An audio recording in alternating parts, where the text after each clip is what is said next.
Holy crap, it is so hot in Madrid. Literally just got off the train from Santiago de Compostela. I didn't do any research, so I just realized that there are two different types of commuter trains. There's the metro system and then there's the cercanías. The Renfe train for long distance from Santiago comes with a commuter rail pass. So I was able to just jump on the train I needed to get to my hostel. I could have stayed in Santiago one day longer, but I wanted to check out Madrid before I head on the plane tomorrow. Madrid is only a 7-hour flight away, making it an easy weekend trip from New York City. That's all I needed because I came to town specifically for one thing: nougats from Vicens Turrones. I am a kid in a candy store, literally. I'm so excited. This is a traditional Spanish treat. My name is Erin, and I'm a travel photographer and content creator based in New York City. In general, traveling to Europe from the East Coast is super convenient, especially on night flights, because you can sleep and wake up refreshed in another country. Unless you don't sleep on flights, then I can't help you. However, I was already in Spain because I was walking the Camino de Santiago, but that was just a side quest. There's a Korean tour group behind me. Once I see Asians, I feel at ease. It's just how it is. When I was on the commuter train coming over here, first thing I hear is Mandarin, so I immediately felt, they're from the mainland, I'm Taiwanese. What I really enjoy about travel is the diversity, truly. Especially at these big metropolitan cities, you will always find diversity. Coming to Madrid to hunt down a specific candy from Vicens was the real mission, and I had less than 24 hours to do so. So I arrived in town, dropped my rucksack, and immediately started exploring the city. Just checked into my hostel. It's pretty cute. Smaller than the hostel I stayed at in Santiago, but it's more embellished, more decorated. They have an AC, which is nice because it is so hot outside. And I'm glad a lot of the hostels, I think Spain has a big hostel culture. I like that a lot of the hostels I'm staying at, they're very cute and comfy. So this one had a lot of great reviews on Booking. I scoured a reasonable price point. I don't know how. Madrid is just insanely expensive.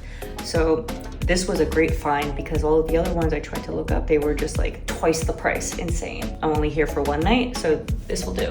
During my brief stint in Madrid, I stayed at Hostel Hispalens, right in the center of the city. Spain has a huge backpacker culture, with hostels everywhere. But after staying in albergues on the Camino, I opted for a private room. At my big ol' age, I need my privacy.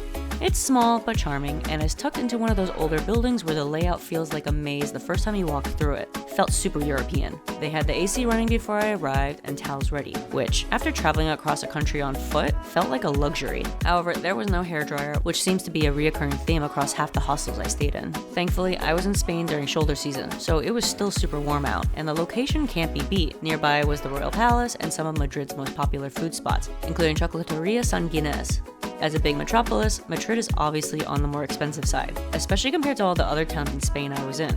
The trade-off is efficiency. You get convenience from everything being so walkable, and their public transportation is one of the best in Europe, which is exactly what you need on a compressed trip. Eventually, I tracked down what I came for. Actually, I didn't have to go far. It was across the street from my hostel. I didn't even plan that. This is such a coincidence.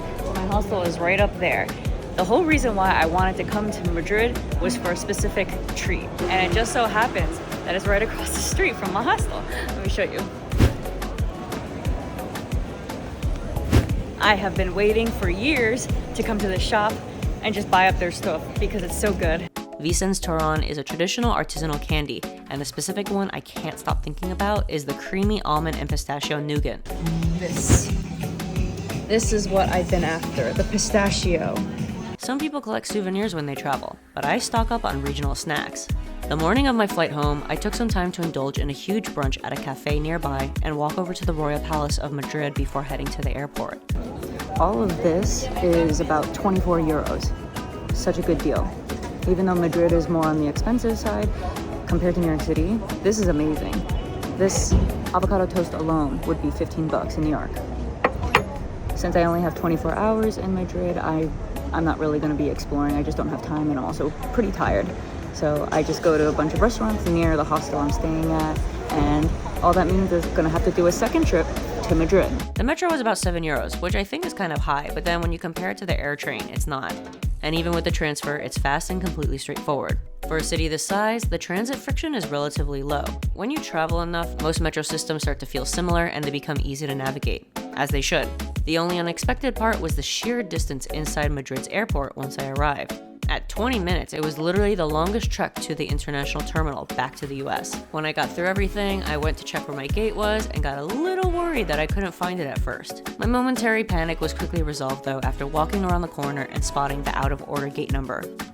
And just like that, less than a day after arriving in Madrid, I was on my way back across the Atlantic.